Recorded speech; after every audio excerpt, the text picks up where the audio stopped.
জীৱন্তে মৃত হোৱা ওম শান্তি। আজিৰ মুৰলী 11 তাৰিখ 3 মাহ 2024। বাবাই কৈছে, মৰমৰ সন্তানসকল, পিতা আৰু সন্তানৰ কৰ্মত যি পাৰ্থক্য আছে সেয়া চিনি লোৱা।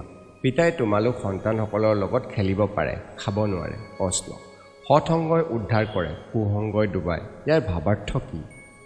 উত্তৰ, তোমালোক এতিয়া সত্যৰ সংগ লোৱা, অৰ্থাৎ পিতাৰ সৈতে বুদ্ধিৰ যোগসূত্ৰ গঢ়া, সেয়েহে পাৰ হৈ যোৱা।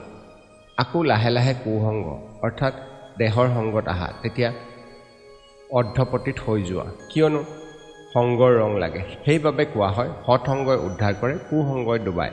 তোমালোকে দেহ সহিত দেহৰ সকলো সম্বন্ধক পাহৰি পিতাৰ সংগ লোৱা, অৰ্থাৎ পিতাক স্মৰণ কৰা, তেতিয়া পিতাৰ সমান পাৱন হৈ যাবা। ওম শান্তি ধাৰণাৰ বাবে মুখ্য সাৰ 1।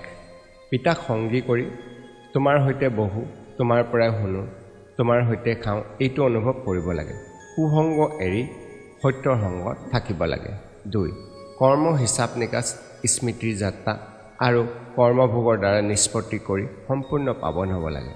সংগম যুগত নিজৰ পৰা স্থানান্তৰ কৰিব লাগে। বৰদান, অন্তৰেৰে মোৰ বাবা বুলি কৈ সঁচা চুক্তি কৰোঁতা, সমৰ্পিত বা জীৱন্তে মৃত হোৱা। শ্লোগান, যদি মোৰ শব্দটিৰ প্ৰতি স্নেহ আছে তেন্তে এক মোৰ বাবাত সমাহিত কৰি দিয়া। ওম শান্তি।